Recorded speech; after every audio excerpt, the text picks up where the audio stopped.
ഇന്ന് നമുക്ക് കടലപ്പരിപ്പ് പോള തയ്യാറാക്കിയെടുക്കാം. അതിനുവേണ്ടി കടലപ്പരിപ്പ് നമുക്ക് ആദ്യം തന്നെ ഒന്ന് സോക്ക് ചെയ്തെടുക്കണം. ഇത് അരക്കപ്പ് കടലപ്പരിപ്പുണ്ട്. ഇത് നമുക്കൊരു 1 മണിക്കൂറോളം സോക്ക് ചെയ്തെടുക്കാം. അതിനുശേഷം നമുക്കിത് നല്ലവണ്ണം കഴുകി കുക്കറിലിട്ടൊന്ന് വേവിച്ചെടുക്കണം. നമുക്കിത് കുക്കറിലോട്ട് ആഡ് ചെയ്തെടുക്കാം. ഇതിലേക്ക് നമുക്ക് ആവശ്യത്തിന് വെള്ളം കൂടി ചേർത്തൊന്ന് വേവിച്ചെടുക്കണം. കുക്കറിൽ ഒരു 3 വിസിൽ വരുന്നവരെ നമുക്കിത് വേവിച്ചെടുക്കാം. ആ ഒരു സമയം കൊണ്ട് തന്നെ നമുക്ക് കടലപ്പരിപ്പ് ആവശ്യത്തിന് വെന്ത് കിട്ടും. അതിനുശേഷം നമുക്കിത് അരിപ്പയിലൂടെ അരിച്ച് വെള്ളം ഊറ്റിക്കളയാം. ഇതിപ്പോൾ വേവിച്ച് വെച്ചിരിക്കുന്ന കടലപ്പരിപ്പാണ്. ഇത് നമുക്കൊന്ന് അല്പം ഒന്ന് തണുക്കാൻ അനുവദിക്കാം. തണുത്തതിന് ശേഷം നമുക്കിത് പോളയാക്കി മാറ്റാം. അതിനു വേണ്ടി നമുക്ക് ആദ്യം തന്നെ മിക്സിയുടെ ജാർ എടുക്കാം. ഇതിലേക്ക് നമുക്ക് വേവിച്ച് വെച്ചിരിക്കുന്ന കടലപ്പരിപ്പ് ചേർത്ത് കൊടുക്കാം.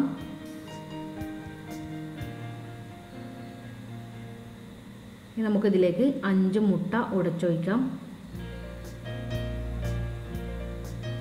ചെറിയ മുട്ടയാണെങ്കിൽ 6 മുട്ടയോളം ഇതിന് വേണ്ടി ആവശ്യമായി വരും.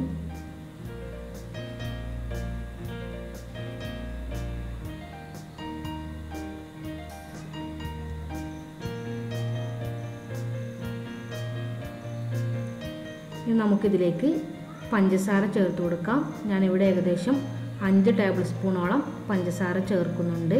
മധുരം കൂടുതൽ വേണ്ടവർക്ക് 6 ടേബിൾ സ്പൂണോളം ചേർക്കാവുന്നതാണ്.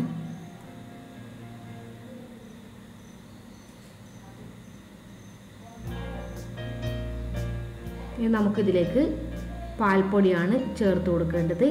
4 ടേബിൾ സ്പൂൺ പാൽപ്പൊടി നമുക്കിതിലേക്ക് ആഡ് ചെയ്ത് കൊടുക്കാം. പിന്നെ നമുക്കിതിലേക്ക് 1/2 കപ്പ് പാല് കൂടി ചേർത്ത് കൊടുക്കാം. ഇതും കൂടി ചേർത്ത് നമുക്കിതൊന്ന് നല്ലവണ്ണം അരച്ചെടുക്കണം. നല്ല ഫൈൻ പേസ്റ്റായിട്ട് വേണം ഇത് അരച്ചെടുക്കാൻ വേണ്ടിയിട്ട്. ഇനി നമുക്ക് ഇത് ചുട്ടെടുക്കാൻ വേണ്ടിയിട്ട് ഒരു സോസ് പാൻ ചൂടാക്കിയെടുക്കാം. ഇതിലേക്ക് നമുക്ക് ഒരൽപ്പം ഓയിലോ അല്ലെങ്കിൽ ഗീയോ ഒഴിച്ചു കൊടുക്കാം. ഇതൊന്ന് എല്ലായിടത്തും ഒരുപോലെ സ്പ്രെഡ് ചെയ്ത് കൊടുക്കാം. അതിനുശേഷം നമുക്ക് ഓയിൽ നല്ലവണ്ണം ചൂടാവാൻ അനുവദിക്കാം. ചൂടായതിന് ശേഷം നമുക്ക് ഇതിൻ്റെ അടിയിലോട്ടായി മറ്റൊരു ഫ്രൈ പാനോ അല്ലെങ്കിൽ ഒരു അലൂമിനിയം അടപ്പോ വെച്ച് കൊടുക്കാം. അതിന് മുകളിൽ വേണം സോസ് പാൻ വെക്കാൻ വേണ്ടിയിട്ട്.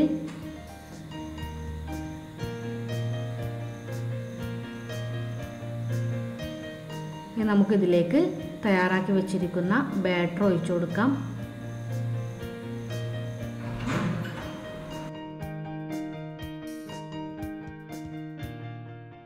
ഇനി നമുക്കിത് അടച്ചു വെച്ച് വെരി ലോ ഫ്ലെയിമിൽ കുക്ക് ചെയ്തെടുക്കണം. ഏകദേശം ഒരു 15 മിനിറ്റ് മുതൽ 20 മിനിറ്റ് വരെ ഇതിന് വേണ്ടി വരും. ഇടയ്ക്കൊന്ന് തുറന്നു നോക്കാം. നമുക്ക് ഇതിലേക്ക് നമുക്ക് ഇടയ്ക്ക് വേണമെങ്കിൽ അല്പം കാഷ്യൂനട്ടോ റൈസിൻസോ സ്പ്രെഡ് ചെയ്ത് കൊടുക്കാവുന്നതാണ്. ഞാനിവിടെ അതൊന്നും ചേർത്തിട്ടില്ല. ഇപ്പോൾ നമ്മുടെ കടലപ്പരിപ്പ് പോളയുടെ മുകൾ വശം നല്ല ഡ്രൈ ആയി വന്നിട്ടുണ്ട്. ഇനി നമുക്കിതൊരു പ്ലേറ്റിലോട്ട് ഫ്ലിപ്പ് ചെയ്തിടാം. അതിനുശേഷം നമുക്കിത് സെയിം സോസ് പാനിലേക്ക് തന്നെ ഇട്ട് കൊടുക്കാം.